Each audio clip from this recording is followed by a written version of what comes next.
castelo forte é o nosso Deus. Bom dia, irmãos.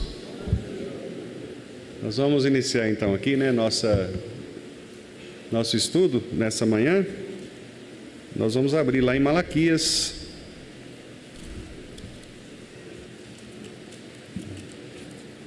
capítulo 1. Como os irmãos já sabem, nós estamos estudando sobre o culto a Deus a partir do texto do profeta Malaquias, né? Nós vamos hoje dar continuidade entrando no segundo ponto, no segundo questionamento que o povo faz em relação à palavra de Deus, né?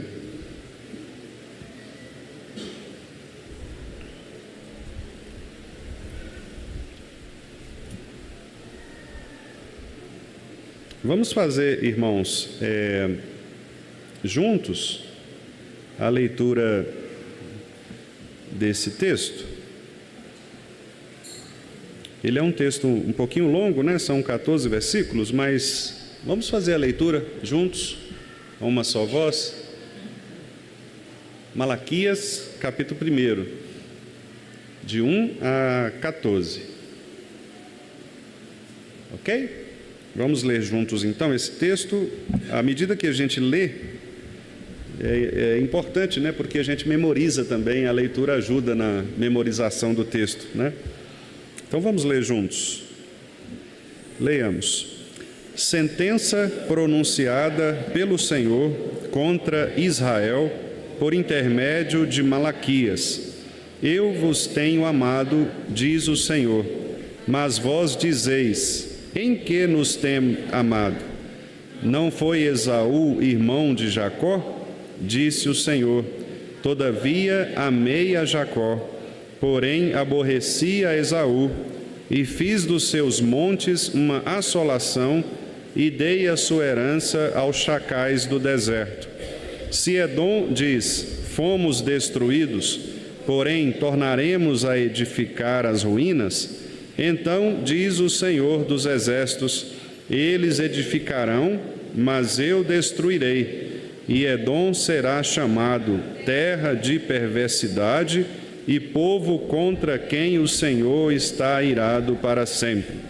Os vossos olhos o verão, e vós direis: grande é o Senhor também fora dos limites de Israel. O filho honra o pai, e o servo ao seu senhor. Se eu sou o pai, onde está a minha honra? E se eu sou o Senhor, onde está o respeito para comigo?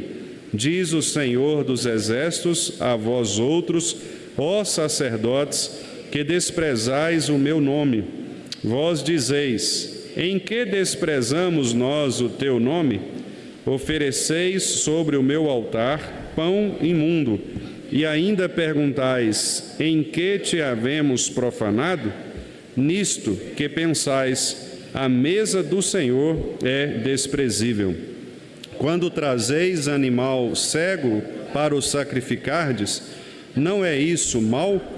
E quando trazeis o coxo ou o enfermo, não é isso mal? Ora, apresenta-o ao teu governador. Acaso terá ele agrado em ti e te será favorável? Diz o Senhor dos exércitos. Agora, pois, suplicai o favor de Deus, que nos conceda a sua graça. Mas com tais ofertas nas vossas mãos, aceitará ele a vossa pessoa? Diz o Senhor dos exércitos.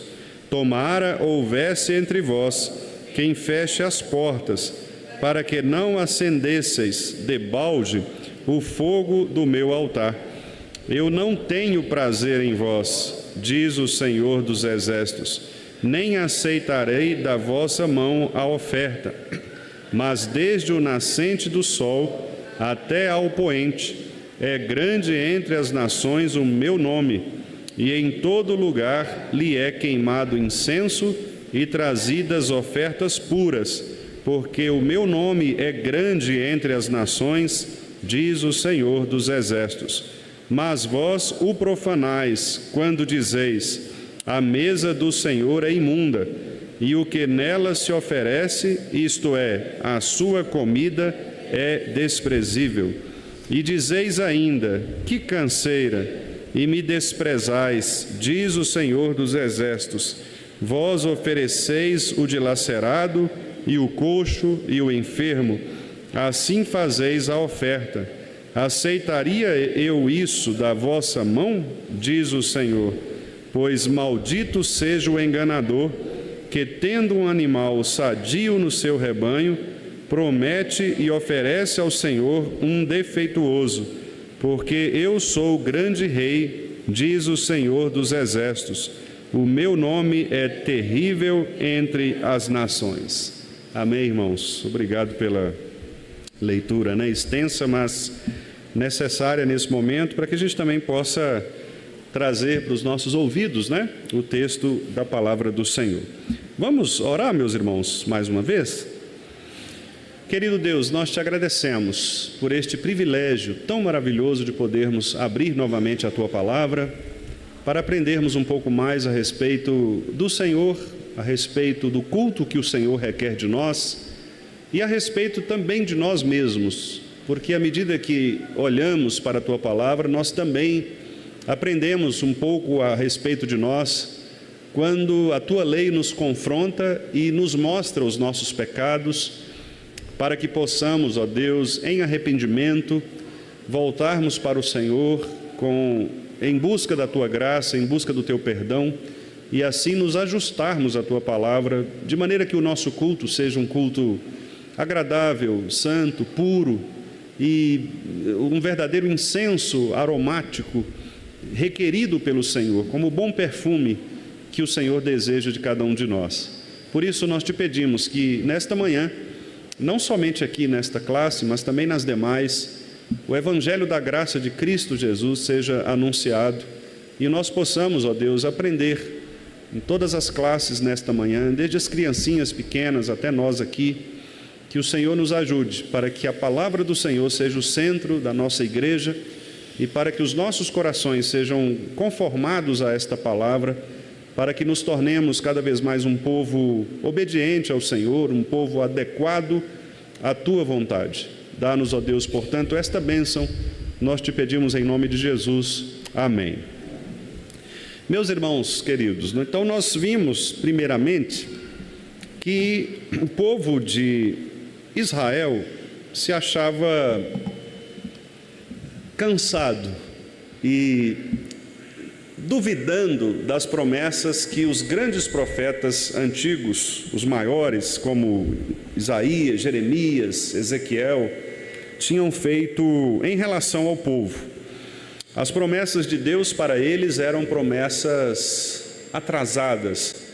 Deus havia falado muitas vezes pelos profetas, mas as coisas não estavam acontecendo como eles achavam que deveriam acontecer, Por exemplo, o templo que eles pensavam que seria reconstruído, estava ainda ali, aquele templo antigo, velho, pequenininho, não era mais aquele templo de Salomão, aquele templo suntuoso, e eles imaginavam que esse templo seria reconstruído em pouco tempo. No entanto, as coisas estavam demorando. Eles pensavam numa vida de prosperidade, numa vida de riquezas, uma vida em que o povo de Israel pudesse dominar as demais nações, e nada disso estava acontecendo. Pelo contrário, eles estavam sendo escravizados, tinham sido exilados, não tinham prosperidade, muito pelo contrário, porque como escravos eles não conseguiam ter prosperidade. Então era um povo que sofria debaixo das mãos de inimigos, de tiranos. Era um povo que não tinha o seu lugar de adoração reconstruído. Era um povo que acreditava no Deus que restauraria todas as coisas, à medida que eles pensavam isso.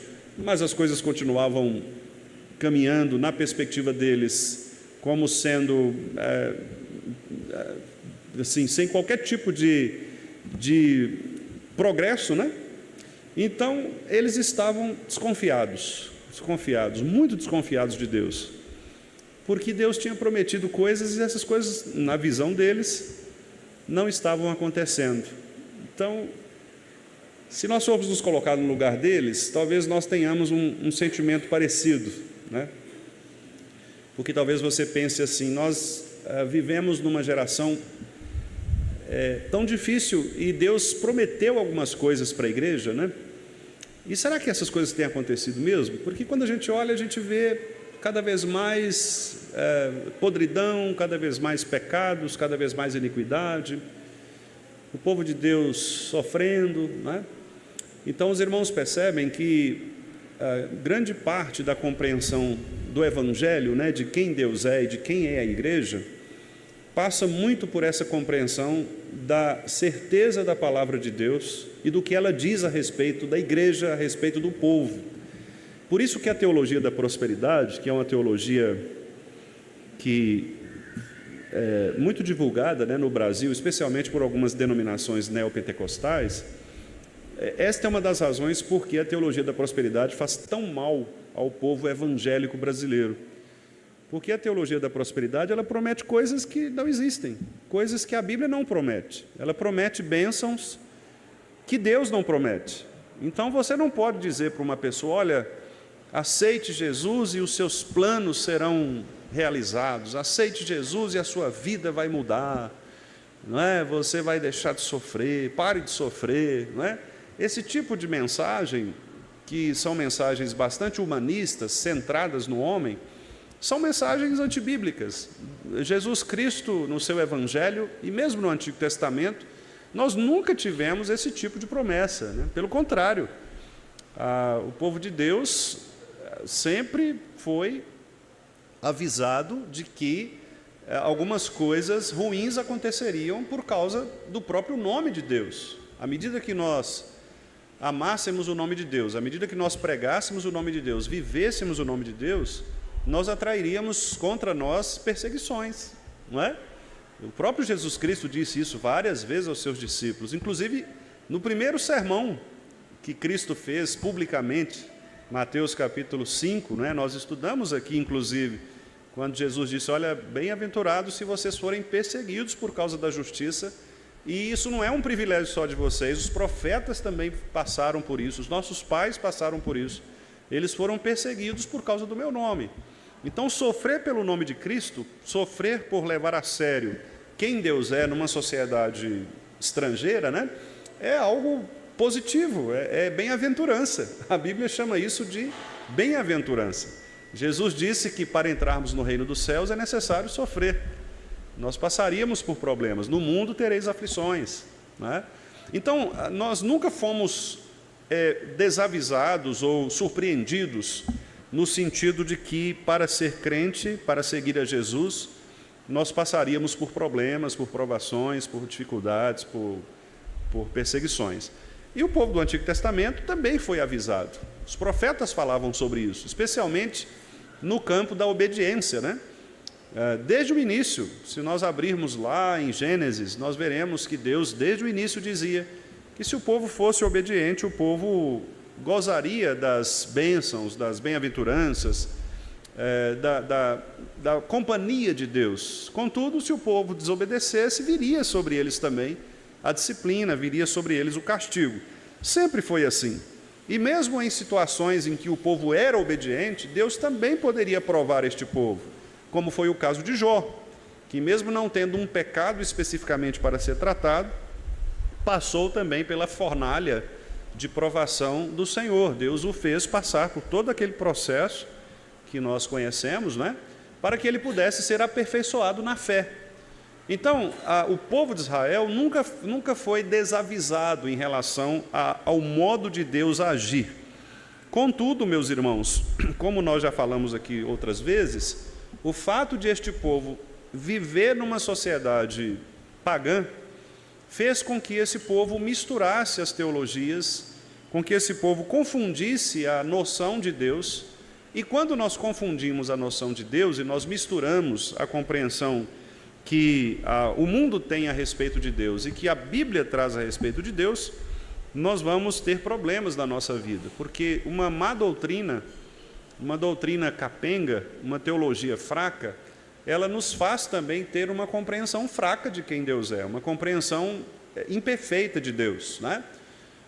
Ontem mesmo eu conversava com a minha esposa sobre isso, né? Quando falta na igreja, né, um ensino bíblico centrado mesmo na palavra de Deus, você pode perceber que é muito comum a igreja ela não caminha bem no sentido das suas convicções, não é? Ela passa a aceitar coisas que talvez você pudesse evitar, não é?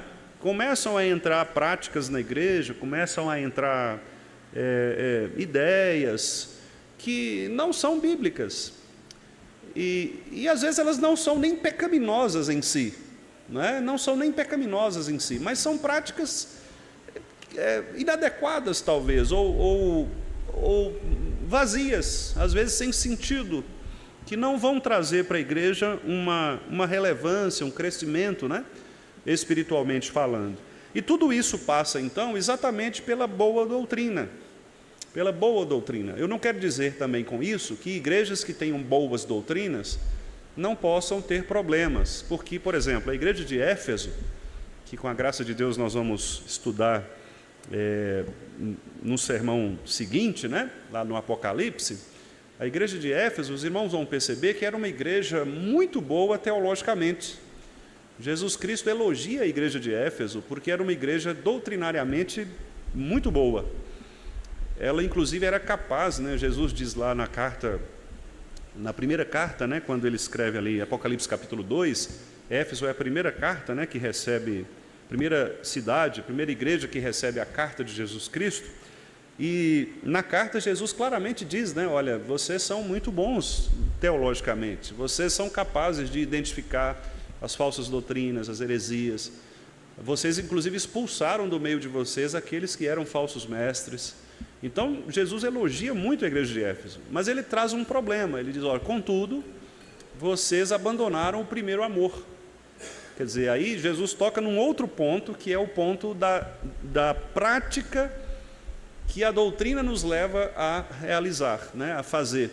Não basta você ter uma boa doutrina, você ter uma ortodoxia bíblica, protestante, reformada. Você precisa viver isto, não é? Você precisa demonstrar isso, ou seja, crer na soberania de Deus é muito bom e é necessário, mas se na sua vida prática você não demonstra crer nessa soberania, então existe um problema aí, não é? Se você fala de missões, fala de evangelismo, mas você não pratica isso no seu dia a dia, utilizando os meios disponíveis, né, que você tem, como as redes sociais, por exemplo, falando da nossa época, né? Talvez você esteja limitado com relação a isso.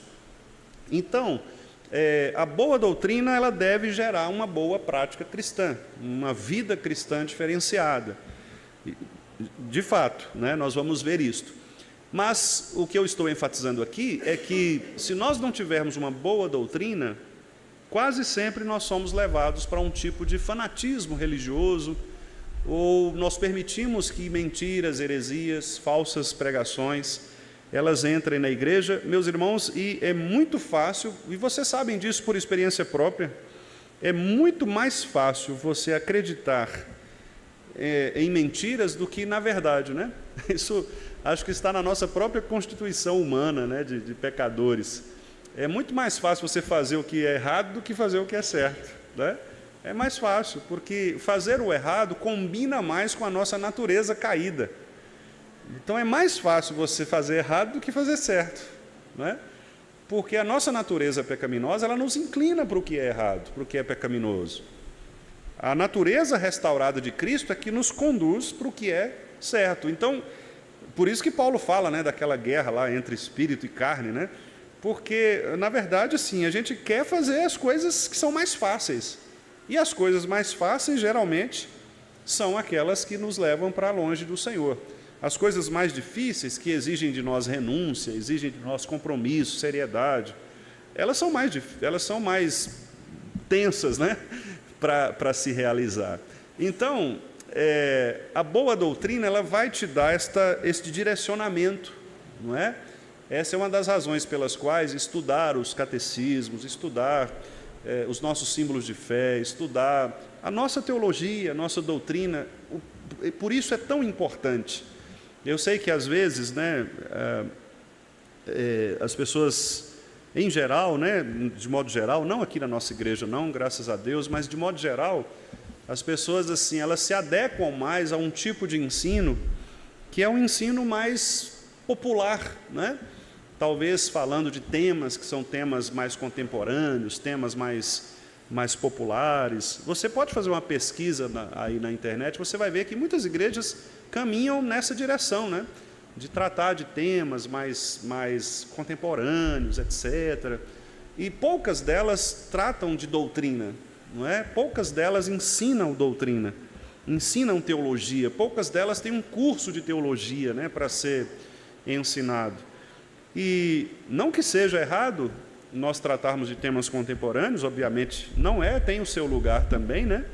Mas se a igreja vive só nessa temática contemporânea, ela perde a sua base, né? Ela perde a sua sustentação. É como se você vivesse comendo só fast food, né? Só lanche. Você come só lanche a vida toda. Você vai adoecer em algum momento. Você tem que comer arroz e feijão, não é? Arroz, feijão, uma verdura, né? uma carne, um ovo. Você tem que comer essas coisas, né? E porque se você viver só de lanche, só de Burger King, de Tio Juca, né? Não dá certo, né? Você vai adoecer, né? Então, nós precisamos de coisas que sejam nutritivas, né? Nutritivas. E a Bíblia é nutritiva, né? Bom, e o que aconteceu com esse povo aqui? Esse povo, ele começou a se envolver com o povo pagão, não é? E ao se envolver com o povo pagão, ele então gostou de algumas coisas, de algumas comidas desse povo, né? De algum alimento não nutritivo desse povo, e começou a consumir ideias que eram ideias anti-Deus, né? Ideias que afastavam a compreensão do povo de Deus. E essa geração, então, os irmãos vão pensar o seguinte: bom, quando as pessoas adultas, elas entram numa cultura e elas começam a absorver a fraqueza daquela cultura, fraqueza espiritual, né?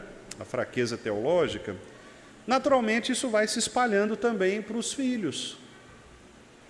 Pais que são descompromissados com a palavra de Deus geram filhos descompromissados. Não adianta você pensar que o seu filho vai ter compromisso com Deus se você não tem.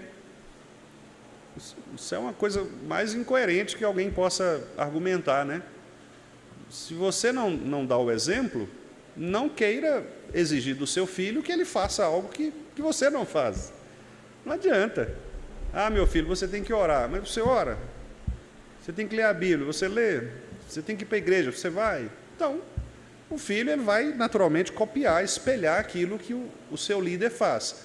Pense nesse contexto aqui. Eles estavam exilados numa outra cultura, absorvendo tudo que era ruim naquela cultura, né?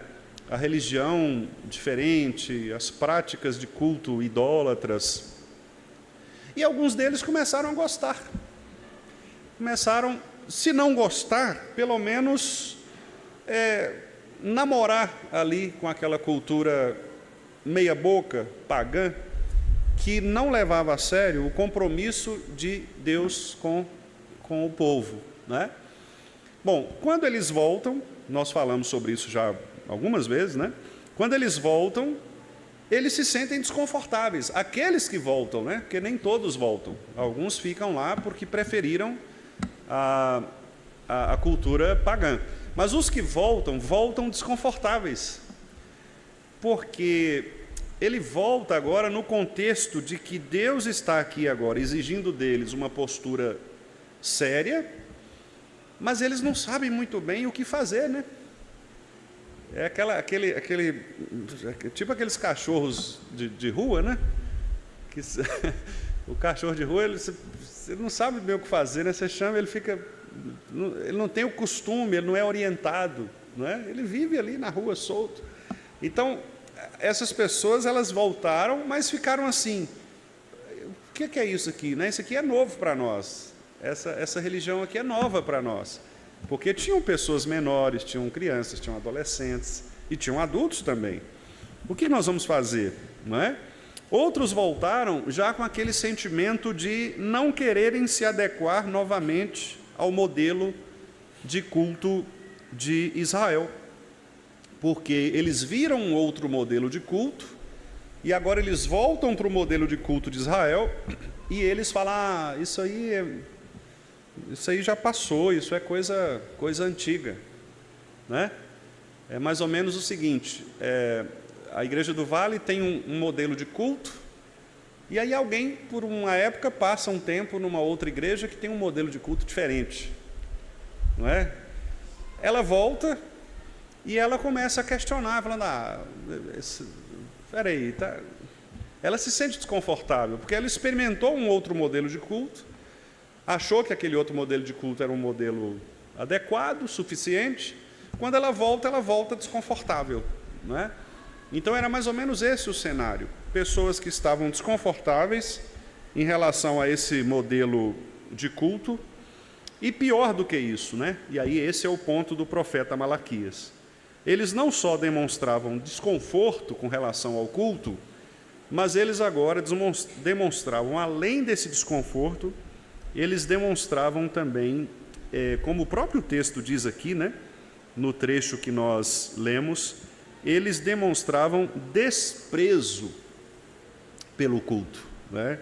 E aí nós agora entramos num ponto muito mais grave, né? Muito mais sério, porque agora envolve uma questão do coração, né?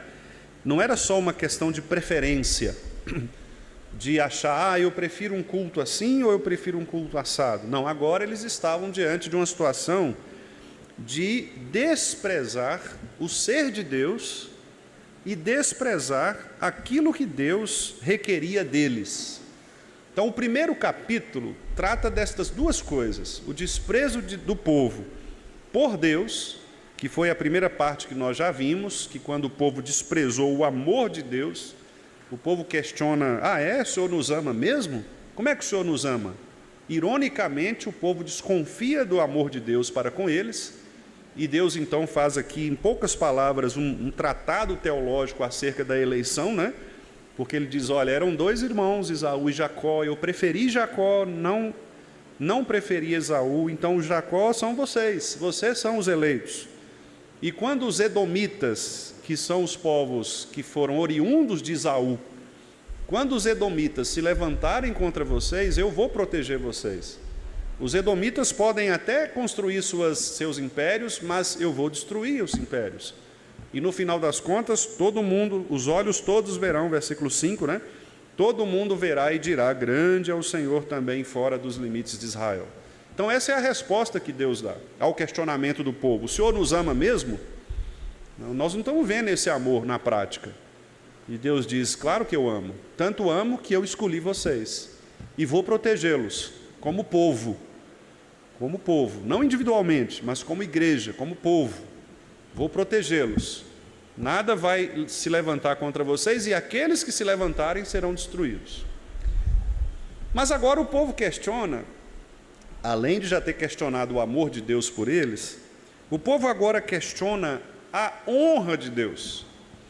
Esse Deus a quem nós estamos adorando, ele de fato merece essa adoração, merece esse culto? E aí, meus irmãos, entra uma outra questão. Agora Deus vai utilizar aqui uma metáfora, né? uma imagem, uma ideia muito interessante. Ele vai pegar aqui duas autoridades, o Pai e o Senhor. Veja aí no versículo 6. O filho honra o pai e o servo ao seu senhor. Ele pega dois exemplos de autoridade, o pai e o senhor, né? um dono de algo, né? Geralmente aqui, no Antigo Testamento, quando tinha essa expressão senhor e servo, se referia a algum tipo de propriedade, né? Era muito comum naquela época os senhores, né, terem as suas propriedades, ou então se referirem mesmo a um rei, a uma autoridade constituída, né, uma autoridade legal, que tinha também os seus serviçais, os seus servos, e o pai, que era o gerente de uma família, né, uma sociedade patriarcal como nós conhecemos do Antigo Testamento. E veja que aqui Deus utiliza exatamente nessa sequência, pai e depois senhor.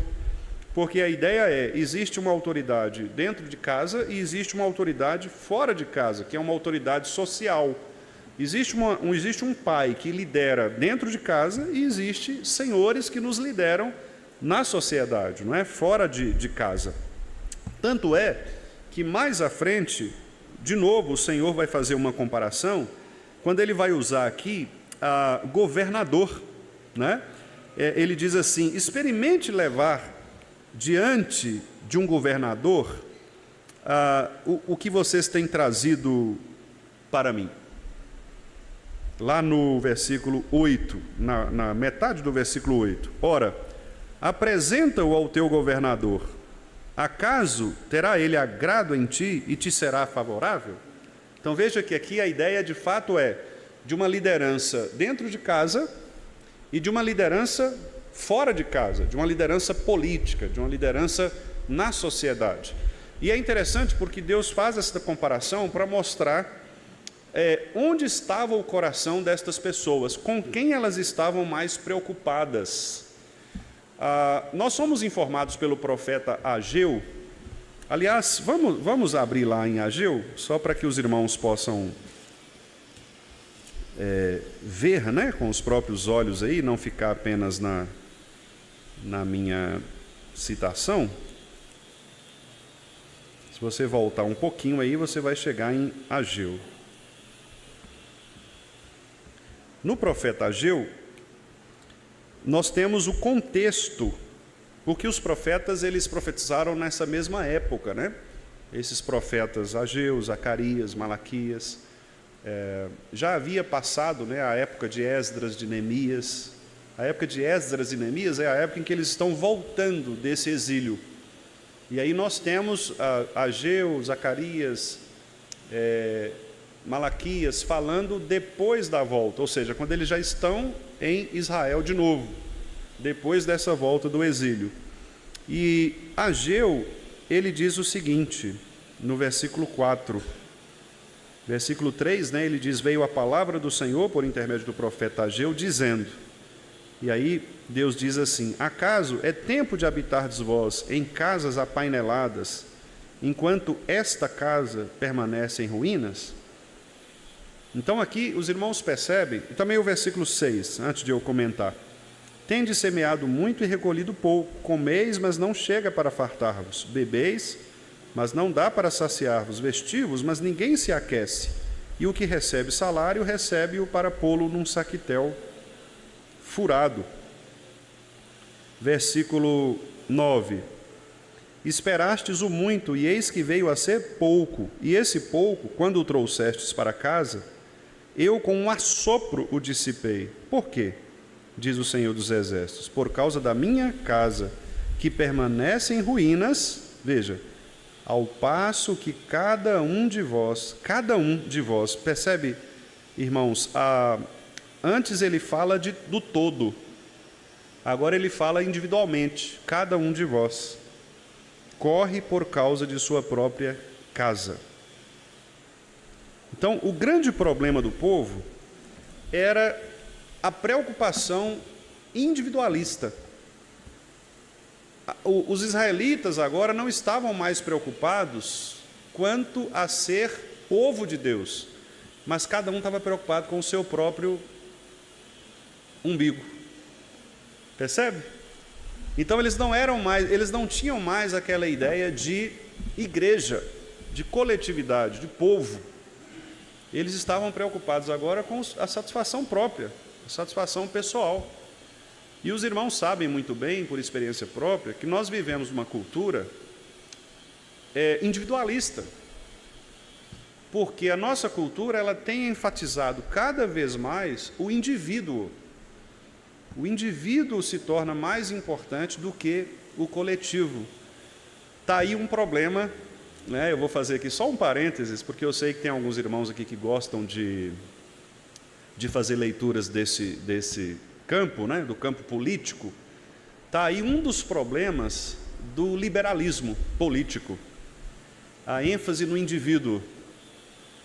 Então, repare que não existe sistema ou teoria política perfeita. Não existe. Então, você vai encontrar problemas tanto no conservadorismo, quanto no liberalismo, quanto no socialismo, no progressivismo. Nós vamos encontrar problema em todos eles. Claro que em uns mais do que outros. Talvez uns não se encaixem tanto nas Escrituras quanto outros. Mas o que eu quero mostrar é que, embora, por exemplo, eu particularmente, como indivíduo, eu me associe mais à ideia do liberalismo político, do liberalismo econômico, etc., mas eu reconheço que no liberalismo político você tem esse problema da ênfase no indivíduo e que perde um dos aspectos que é próprio do aspecto socialista, por exemplo, que é a ênfase na coletividade. Percebe? Então você tem aqui uma discussão que é para outro momento, né? Mas só para mostrar para os irmãos que nós precisamos ler a cultura, inclusive as questões políticas, a partir das Escrituras. Porque, de fato, se eu me preocupo com o indivíduo mais do que eu me preocupo com a coletividade, tem algum problema aí, algum problema bíblico. Porque os irmãos vão perceber que as Escrituras sempre tratam o povo de Deus como coletivo. Nós somos um povo. Quando Deus chama Abraão, ele diz assim: de ti farei uma grande nação. Repare que começa com Abraão, o indivíduo, mas ela se expande para além do indivíduo. Abraão é o ponto inicial, mas dali haverá um povo. Então isso significa dizer que quando eu estou no corpo de Cristo, que a Bíblia usa muitas metáforas, usa família, usa corpo, né? E outros aí, templo, nós temos de nos preocupar com o coletivo, com o todo. Então, eu não posso estar na igreja e preocupar com a minha satisfação, com o meu bem-estar pessoal. Quando eu estou no corpo, eu preciso me preocupar com o corpo. Correto? Então, esse é um princípio muito significativo das Escrituras Sagradas. E o que estava acontecendo aqui na época de Malaquias? Nós acabamos de ler em Ageu. Cada um se preocupava com o seu pedaço, enquanto a casa de Deus estava em ruínas. Ou seja, o que interessava naquela época era: não, se eu estou bem, então, gente, você está bem, mas a igreja não está. Você está próspero, mas a igreja não está próspera. Qual que é mais importante? Não é? É pensar no corpo de Cristo, é pensar no povo de Deus ou pensar em mim? Os irmãos vejam como que isso é sério, né? Nos nossos dias. Inclusive no que diz respeito ao culto, que é o tema aqui do texto. Porque muitas vezes algumas pessoas, né? Elas vêm para o culto para se satisfazerem. Não tem aquele negócio assim de você se sentir bem, né? Sentir bem no culto, você querer experimentar, você ter uma experiência individual no culto. E é interessante porque, por exemplo, os irmãos podem perceber também que geralmente as igrejas neopentecostais, elas enfatizam experiências individuais.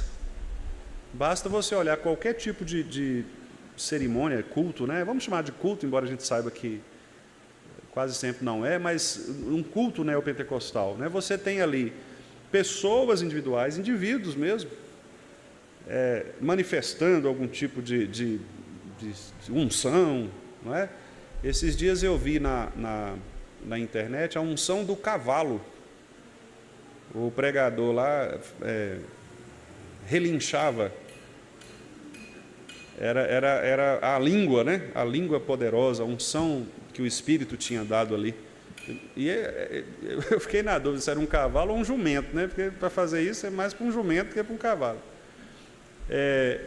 Mas é isso. E aí o indivíduo, né? Quer dizer, é um indivíduo que pula aqui, aí é outro indivíduo que cai ali, e aí eles vão atacando os indivíduos, não é? Por quê? Porque essa é uma marca de uma igreja construída com base nestas doutrinas falsas. É a ênfase no indivíduo, né? Não a ênfase no coletivo.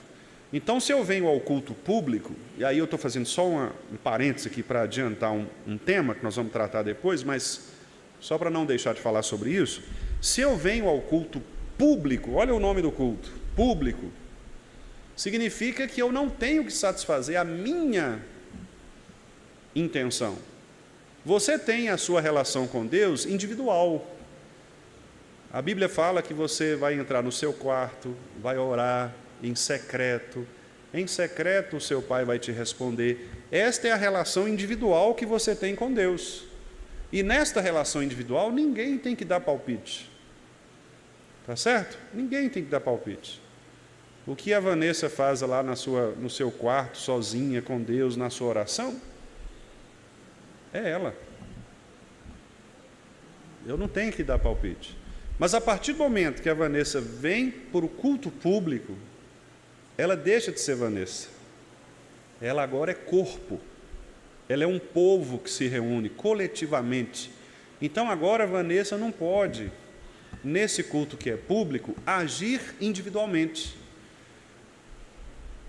Por exemplo, a nossa igreja não tem o costume de bater palmas. Eu nem vou discutir se palma é certo ou errado, mas eu estou falando de costume. Aí ninguém bate palma, mas Vanessa bate palma sozinha. Está errado. Porque agora ela não está no culto individual dela. Ela está no culto coletivo, público. Percebe? Quando o dirigente diz assim, irmãos, vamos nos colocar de pé, você não está aqui para satisfazer sua vontade. Você está aqui para, juntamente com o povo de Deus, adorar o Senhor.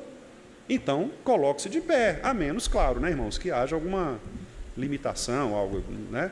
Mas se você estiver aí sentado, podendo se levantar, coloque-se de pé. Essa é uma demonstração de que você faz agora um culto público. Se o dirigente aqui dos cânticos, irmãos, vamos cantar com alegria e tal, o que ele está querendo dizer para você é que você não é dono mais da sua vida aí, ué. Você faz parte do culto, do coletivo. Então ele quer que você cante junto. Por isso nós temos, né, inclusive, trabalhado com os irmãos da música, né, sobre isso, olha, ensinar os cânticos, cantar cânticos que a igreja conhece, né? Por quê? Para que todos possam cantar, todos nós possamos louvar. O culto, ele é público. A oração que alguém vem fazer aqui é uma oração pública. Lá no boletim eu tenho feito questão de colocar oração pública de confissão. Por quê? Porque a confissão não é só da pessoa que está orando aqui. Ela está como um sacerdote representando o povo de Deus. Então o diácono, por exemplo, vem aqui, ele, Senhor, perdoe os nossos pecados. Nossos, não só os dele, mas os nossos pecados. Não é? Quando nós oramos pela invocação, nós falamos, Senhor, esteja conosco. Né? Nós não falamos assim, Senhor, fica só comigo aqui no púlpito e os outros lá. Não, é conosco, é igreja, é povo. Então, observem isso. Não estava acontecendo isso na época de Malaquias. Cada um estava preocupado com o seu próprio terreno. Cada um se preocupava com o seu individualismo. E se esquecia desta ideia de povo. Eles não tinham uma família, ou não tinham uma compreensão de família, porque Deus usa aqui a expressão filho honra o pai, exatamente para significar família. Então eles tinham perdido a noção desta família, não é? E nós nunca podemos perder a noção de que somos família. Nós somos irmãos em Cristo, não é? Somos família. E eles tinham perdido a noção também de liderança, de autoridade. porque eles não sabiam mais o que era um Senhor sobre eles. E aí veja a pergunta que Deus faz: se eu sou o Pai, onde está a minha honra? Porque eles sabiam, irmãos, a lei.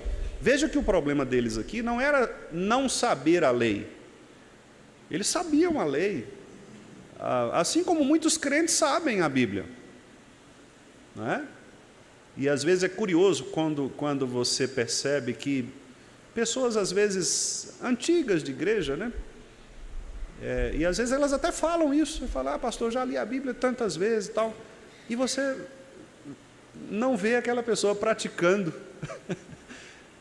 Isso se torna um agravante, né? Porque, olha, se você leu tantas vezes, se você sabe, por que você está fazendo o que é errado, né? E a gente percebe, então, que a questão não é o saber, é a piedade do coração, é a obediência, é a disposição do coração. Eles sabiam, porque a pergunta que Jesus faz é uma daquelas perguntas que a gente chama de pergunta retórica, né? Que é uma pergunta que você já espera uma resposta, porque você sabe que o seu interlocutor ali, a pessoa com quem você está conversando, sabe a resposta. Eles sabiam do 5º mandamento: honra o teu pai e a tua mãe. Eles sabiam o que significava o 5º mandamento: que as autoridades devem ser honradas, as autoridades devem ser obedecidas. Eles falavam isso, eles declamavam isso, muito provavelmente nas suas próprias casas.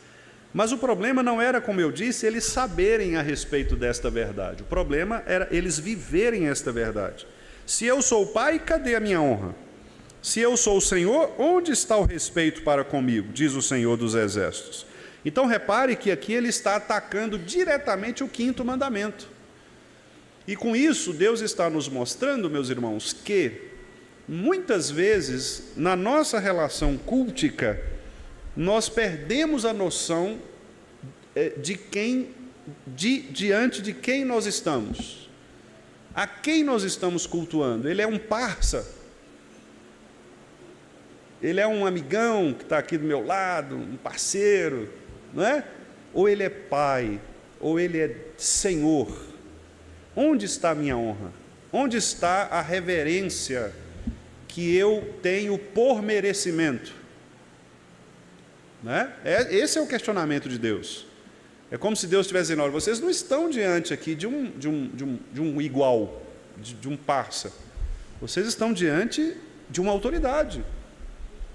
O pai é a autoridade sobre o filho e o Senhor é a autoridade sobre o servo. Cadê o reconhecimento de vocês em relação a isso? Vocês acham que estão diante de quem? Com quem que vocês pensam que estão falando?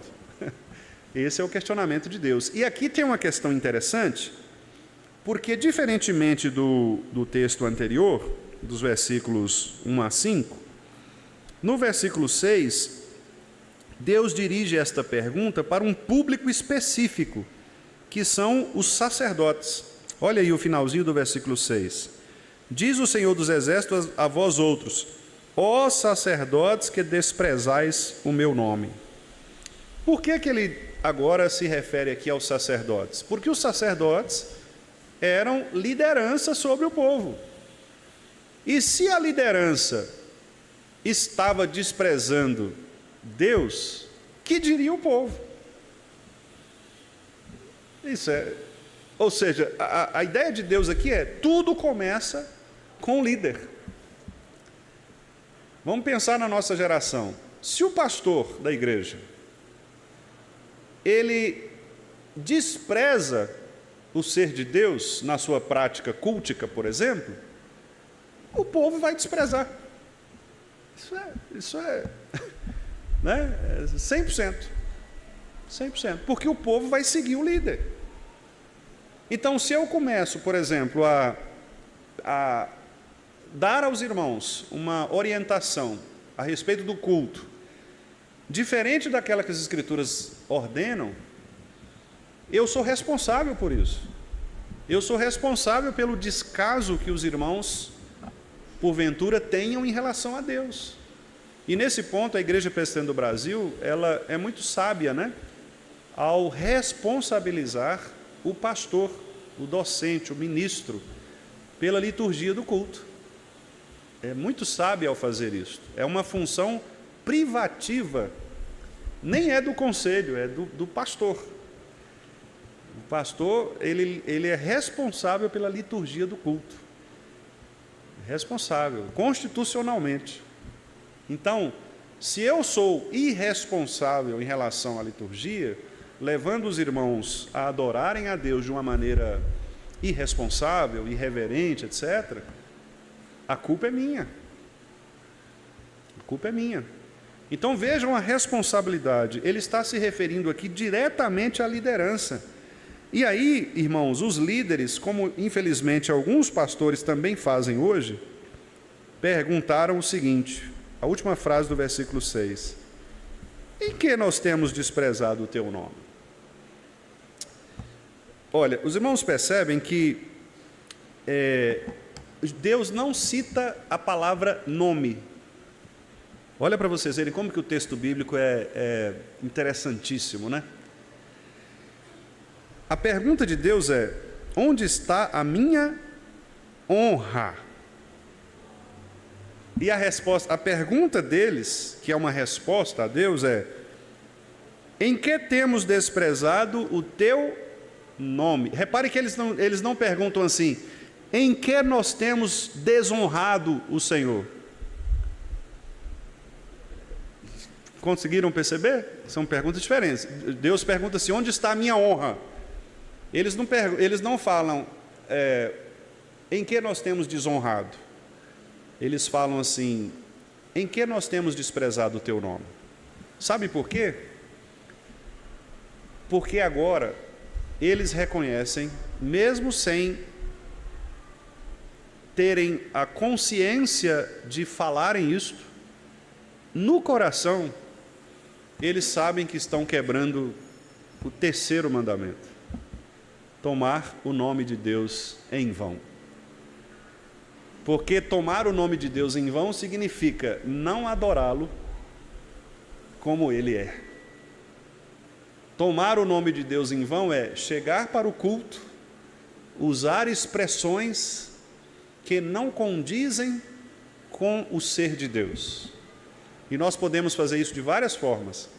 Podemos fazer isso tanto nas palavras que usamos, durante o culto mesmo. O sininho funcionou, né? O sininho foi a campainha, né? Podemos fazer isto com as palavras, os dirigentes, por exemplo, quem sabe um liturgista, ou o próprio pastor, né? Na pregação. Podemos fazer isso nos cânticos. Olha a responsabilidade de cantarmos cânticos que são verdadeiros, que são bíblicos, de não cantarmos mentiras. Os hinos, né? Quando eu falo cântico aqui, não é só cântico não, o hino também, porque pode ter hino também com problemas. Aliás, já foram constatados alguns problemas em alguns hinos, né? Hinos também têm problemas, porque são composições humanas. Então, qualquer composição humana, seja cântico, seja hino, né? Pode ter problema. Então, se nós cantamos um hino que é problemático na sua teologia, um cântico, ou se nós falamos alguma coisa errada, veja, irmãos, a responsabilidade. Eu disse aos irmãos aqui uma vez que existe uma prática em algumas igrejas, especialmente americanas e europeias, de as pessoas escreverem as orações para que elas sejam examinadas pelo pastor antes do culto, né? Eu acho que eu já mencionei isso para os irmãos. É uma prática relativamente comum em algumas igrejas reformadas, especialmente da Europa. Então, por exemplo, eu combino com o irmão Alain que ele vai fazer à noite a oração de confissão, né? Combino durante a semana, né? E aí ele me passa, ele elabora a oração, faz a sua oração e ele traz a sua oração para que o pastor possa verificar a teologia dessa oração, né? Interessante, né? Claro que não é o nosso costume no Brasil, nós somos muito mais assim, o brasileiro é muito mais de improviso, né? Diferente do europeu, que é muito métrico, né? Nós brasileiros somos de improviso, a gente gosta de fazer as coisas de improviso, né? Então, tanto gosta que quando chega para o culto, por exemplo, é na base do improviso. Tem muito culto que é na base do improviso. Vocês já devem ter ido em cultos que é na base do improviso, né? O pastor chega lá e vai improvisando as coisas. E aí, ô fulano, chega aqui, Nelson, canta para nós aqui. Ô fulano, tá. Quer dizer, é na base do improviso, né? O brasileiro tem muito disso. E Mas é muito interessante, né? É muito interessante essa ideia de você construir antecipadamente as suas palavras, não é? Porque a nossa oração, meus irmãos, ela não é uma oração para as pessoas, ela é uma oração para Deus. As palavras que nós falamos durante o culto é para Deus, mesmo aquelas que são instrutivas. Por exemplo, a Mi vem aqui no louvor e diz para os irmãos: irmãos, vamos colocar de pé, vamos agradecer a Deus, por meio do cântico Te Agradeço, louvando ao Senhor pela sua providência e tal. Mesmo essas palavras, que são palavras de instrução, devem ser palavras adequadas ao culto. Porque se você fala algo errado, mentiroso, por exemplo, se você fala o que a Bíblia não fala, né, você pode estar comprometendo o culto ao Senhor. Então, a pergunta que eles fazem aqui, em que temos desprezado o teu nome, mostra que, na verdade, eles queriam desviar a questão. Deus fala de honra, eles estão querendo meio que sair fora para não tocar na questão da autoridade de Deus, Pai e Senhor. Eles não querem tocar na autoridade. Mas o pecado é tão complicado que eles mesmos caem em contradição, porque eles revelam um outro pecado, que é desonrar o nome de Deus. Então eles não só desonram a autoridade de Deus, o 5º mandamento, como também quebram o 3º mandamento, que é desonrar o nome de Deus. Ou seja, eles estavam usando expressões ou formas culticas que desonravam o nome de Deus, ou seja, o ser de Deus, né? Então eles não estavam cultuando o Deus verdadeiro, e isso é idolatria. E para a gente finalizar, os irmãos vão perceber aqui que o grande problema deles estava exatamente naquilo que eles ofereciam no culto. Deus aqui coloca vários exemplos, e nós vamos poder ver isso no outro momento. Hoje nós não teremos tempo, né, para finalizar, mas Deus coloca aqui vários exemplos. Por exemplo, ele fala sobre pão imundo. Eles estavam oferecendo pão imundo. A gente vai ver um pouquinho do que significa essa metáfora. Animal cego, versículo 8. Animal coxo ou enfermo, também no versículo 8. Não é? E eles queriam suplicar o favor de Deus, mas eles traziam um culto falso, ofertas falsas. Lá no versículo 11, diz lá: é grande, desde o nascente do sol até o poente, é grande entre as nações o meu nome, e em todo lugar lhe é queimado incenso e trazidas ofertas puras, porque o meu nome é grande entre as nações. Olha o 12, mas vós o profanais. Irmãos, isso é muito forte, né? Porque a ideia aqui é de que noutros lugares, inclusive pagãos, mas que por alguma razão, por algum motivo, receberam a compreensão do Deus de Israel, o culto era mais puro do que onde deveria ser, que era na igreja do Senhor. E essa palavra de Deus, ela é muito forte. Os irmãos se lembram, né, que quando eu comecei essa série de estudos em Malaquias, eu disse a vocês, né, que seriam palavras duras. Malaquias é um profeta muito duro, porque ele toca nesses pontos cruciais mesmo, da nossa relação com Deus. Então, onde é que está a honra que nós devemos ao nome do Senhor? Ao nome do Senhor. A gente vem para a igreja, irmãos, e oferece uma oferta ruim, um pão imundo. E é por isso, irmãos, que eu tenho tido assim muita preocupação, e falo isso com muito amor, não como cobrança, né? Falo com o coração amoroso mesmo, e Deus sabe disso, Deus é testemunha de que eu falo dessa maneira. A preocupação que eu tenho, muitas vezes, com nós que participamos do culto a Deus. Os meninos que estão ali na mídia, na transmissão, no som, não é? Aqui na música, na produção musical, os diáconos que estão de plantão. Às vezes, quando nós chamamos a atenção para coisas relativamente pequenas, né, nós não fazemos isto com o intuito de uma cobrança indevida, mas nós fazemos isso pensando naquilo que Deus merece, né?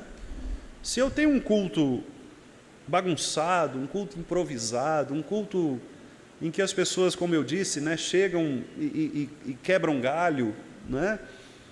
Olha, não é isso que Deus quer, não é isso que Deus quer.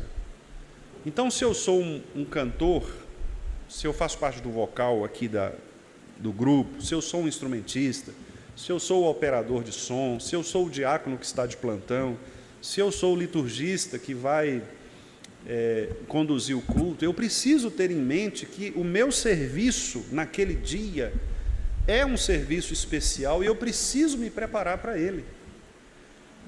Então, se você chega correndo, não é? Eu vou falar dos liturgistas porque são os presbíteros, aí se eles ficarem com raiva, depois eles acertam comigo no conselho, né? Se os presbíteros, por exemplo, que estão escalados, chegam atrasados, não é? Correndo, tal, e ofegante, não consegue nem participar da nossa oração inicial aqui, não tem como você, em 10 segundos, se recompor para você oferecer um culto a Deus, um culto digno a Deus, percebe? Então, é nesse sentido a responsabilidade que nós precisamos ter, não é? Para que o culto a Deus seja um culto agradável ao Senhor. Eu vou fazer aqui, para a gente terminar, eu vou ler aqui um pedacinho de uma... Deixe-me só localizar aqui. É um texto do reverendo Augustus Nicodemos, em que ele fala sobre o culto. Olha só, ele fala assim, comentando este texto, ele diz assim: estamos diante de um problema muito sério. Às vezes as pessoas pensam que as partes do culto público são um aspecto menor daquilo que constitui a igreja.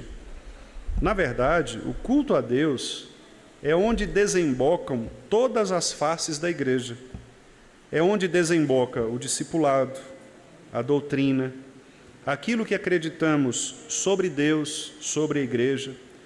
Todos esses aspectos são como vertentes que acabam desaguando no culto. Na realidade, o culto é a expressão pública do que a igreja acredita sobre Deus, sobre si mesma e sobre a salvação. Portanto, o culto é assunto muito sério. Muitos pensam que a reforma protestante teve a ver apenas com a centralidade das Escrituras e a salvação pela fé, sem as obras da lei, a justificação. Sem dúvida, esses temas deflagraram a reforma iniciada por Martinho Lutero. Contudo, logo em seguida, essa reforma que se iniciara com a redescoberta das Escrituras, sola Scriptura, e a justificação somente pela fé, o sola fide, alcançou a questão do culto. Isso ocorreu porque o culto da Igreja Católica Romana, na Idade Média, refletia o que ela acreditava acerca da salvação, ou seja, que esta teria de ser mediada pela Igreja, por meio dos sacramentos dos sacerdotes ou ministros e padres católicos. Assim, o culto da Idade Média era a expressão daquilo que se acreditava a respeito da salvação. No momento em que Lutero descobriu que a salvação não é mediada pela Igreja, pelos padres, que a salvação não é pelas obras, mas pela graça, mediante a fé em Jesus Cristo, então, não somente a teologia, mas o próprio culto mudou. O culto passou a ser diferente entre aqueles que passaram a aceitar a doutrina da justificação pela fé somente. Acabaram-se aquelas expressões no culto que refletiam o conceito equivocado de salvação sustentado pela Igreja de Roma. E o culto passou a ser um culto simples. As imagens dos santos, que eram considerados mediadores, foram descartadas. E todos aqueles rituais por meio dos quais supostamente se alcançava a graça foram eliminados da igreja. O culto tornou-se simples e Deus passou a ser o centro da adoração. Logo, vemos que o culto é importante. Ele é a parte mais importante daquilo que fazemos para Deus como igreja. Mas, infelizmente, muitos hoje não têm olhado para o culto com a perspectiva e a seriedade devidas, o que só tem feito a igreja perder. Então, palavras aqui do nosso querido irmão, reverendo Nicodemos, e de fato é isso, Quando nós entendemos a seriedade do culto a Deus, da honra que Deus merece, do nome de Deus e do modo como ele deve ser honrado, certamente, meus irmãos, nós prestaremos um culto muito mais aceitável na presença do Senhor. Então vamos começar por hoje, Começar por hoje à noite, 7 horas, nós temos culto. Venha para o culto com essa disposição de igreja, de povo, de participar do culto com alegria, de cantar os cânticos com alegria, os hinos, acompanhar as orações, falar coisas verdadeiras a respeito de Deus e a respeito da igreja do Senhor. Que Ele nos abençoe, meus irmãos, que Ele nos guarde, que Ele nos proteja de nós mesmos, das nossas ideias equivocadas, das nossas ideias falsas, e que no nome de Jesus nós sejamos cada vez mais aceitos na presença do Senhor por meio do culto que nós prestamos a Ele. Que Deus nos abençoe e nos guarde, no nome de Jesus.